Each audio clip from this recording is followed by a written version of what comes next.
We are getting set for the third and final great Aussie Ute race here at Mount Panorama. A driver change about to take place. James Brock and Peter Brock on pole position. Kovacs and Breed, they should be there in second spot. Dunn and Luff. Then we go to Lillian Wilson, McDonald and Barnes. Then McDonald and Trelaw, Grice and Small. Back to Elsgood, Sakanovic. The Lever, Kratzman car. Turner and Leanne Ferrier. Palmer and Lever. Picken and O'Grady, Jarvis and Brand, Kiss and Baker, and the Wilson clan round out the field. Now, Dale Breed not there. He did not complete the warm-up lap, pulled off to the side of the track. We're about to go racing. Wayne Russell goes down, and Peter Brock leads them away at Mount Panorama in the final race. Absolutely sensational start by Peter Brock.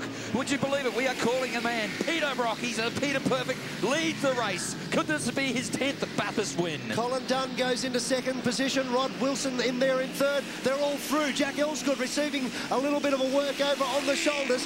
Wayne, I can't tell you this, Wade Orger has decided to throw in the towel. Ford couldn't take a victory here, so we've employed the services of another Ford fan. Grant the Mad Dog Denyer joins us in commentary. Better here than out there, I'll tell you what, I've just chewed my nails off just waiting for this race to start. Look at the conditions, though. These tyres that we use in this category, it's a one brand of tyre, and the visibility is terrible.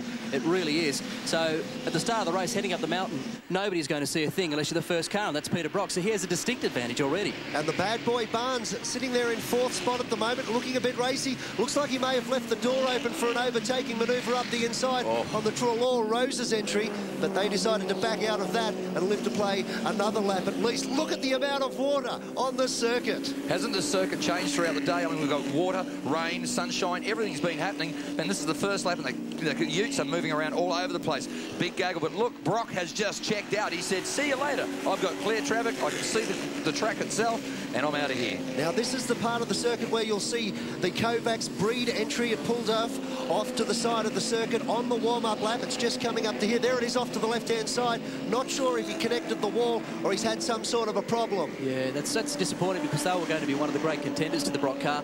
Dale Breed, no shortage of ability. Of course, the Konica V8 supercar driver. But look at the battle coming over the top of the mountain, just nose to tail. It looks like it's going to end in tears. It usually does in V8, Bruce. Rod Redline Wilson sitting there in third spot. He's got the bad boy. Sitting right behind him, Glenn Barnes. I noticed Jack Elsgood weaving around at the top of the mountain too. He's a bit racy. We've got Schmacko Griffin right in the mix there too. And Small sitting there in Gricey's car. They've gone pretty well this weekend. I'll tell you what, bad boy Barnes is desperate to get through, isn't he? He's going to create some mayhem if they're not careful. I'll tell you what, he's good on the brakes too, so I expect something big from him in the Caltex. And where's our race leader?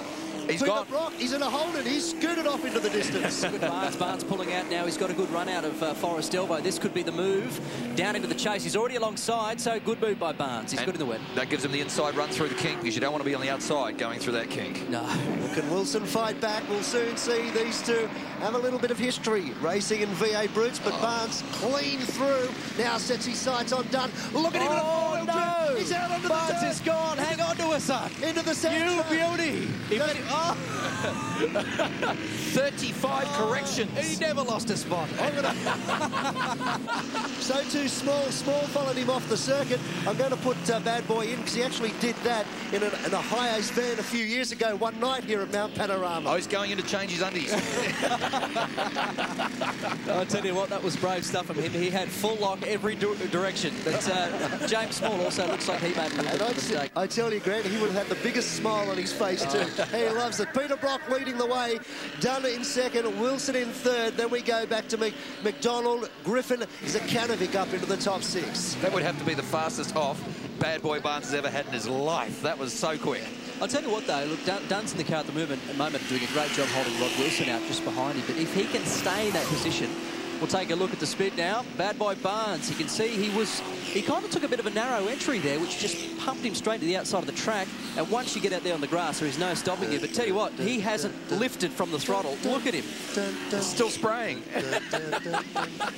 Good on him. Sensational. We are standing by for Disaster Alley. We have second, third, fourth, fifth and sixth. Absolutely nose to tail. Elsgood up behind Smacko Griffin. He wants to get past. We've also got Redline Wilson trying to get past Colin Dunn. Yeah, Wilson's not a patient man. He'll know that he has to make a move pretty shortly because he can't see. All it's going to do is affect his chances of getting into the chase quickly. And if he doesn't leapfrog him on the track, it's going to make it harder when he changes over to leapfrog it in the second session. So he has to really do the job now if there's a chance of catching Brock. Well, at the end of this lap number 3, the pit lane window will open and they can effectively do their driver changes. They must do it between lap 3 and lap 5. Oh, problems. It was that small that we saw just disappear off the circuit. Yes, it was. He hasn't got a great deal of pace. He's just trying to get it through the sand trap at the moment and bring it back out onto the circuit. There's Brock down in the pits, Ali Grower. Well, as you can see, this father and son team here obviously spent a lot of time in the lounge room rehearsing their pit changeover in the reclining rocker. It's paying off, I think. They were aiming for at least 32 seconds, James told me. I think they're going to break their personal best. Yes.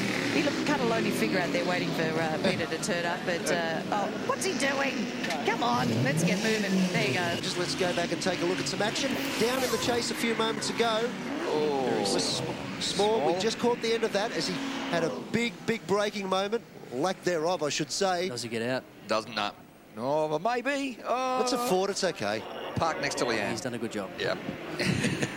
Les, has he? Oh, has he? James. There is your race leader, James Brock, at the helm of this car at the moment. Well, effectively, he will be our race leader once all the pit stops have sorted themselves out. Yeah, well, depending how quick everybody else's pit stops were, I don't think theirs was exceptionally quick, so that might allow somebody to eat into the time and the lead that they had going into the pit stop. I don't think they've got too much to worry about, to be honest. Well, they've obviously got a very quick car, 2 very talented drivers. Well, at the moment, a 26-second lead to Darren McDonald. If he does take a pit stop, I think that will put him behind Brock. Oh, one of the red coach cars. So Brocky's in front. If you watch Warren Luff, he's in 4th at the moment. I think he might be able to get to 2nd if he tries hard. Wouldn't doubt that. He's got a lot of talent. He certainly does. He had a couple of travels around the mountain only a few weeks ago as well for Dick Johnson Racing, so Warren should know these conditions very well, know where the good racing lines are. Even then, I mean, he was so good in the Konica race as well. Watch this blue machine as well. I've been his teammate all year. He's not afraid to throw it around, old Gricey. He definitely is the minister for motorsport, and he dishes out the punishment like I wouldn't believe. He's watch. Are you allowed to call him old Gracie, are you? I can, because I'm his teammate. Oh, okay. And he's also not a bid. James Brock has got the lead at the moment. One more turn to go. The Brock family unstoppable here at the mountain. So too the Holden mark. And why wouldn't they be? It's my birthday. Thank you, Brockies. That's a great birthday present. James Brock brings it down through the final turn. And Wade, you might be a long way away, but it's a Holden victory anyway. Oh, I can say Wade will be crying in his milk. He'll be like a little cat going. Well, there's Peter Brock at the moment. He looks on with a big smile. Ali Drower standing by with him. You say it was the pit changeover that did it for you, Brocky. The strategy was good. You know, come in when we could. We had a well-oiled machine there in the pits.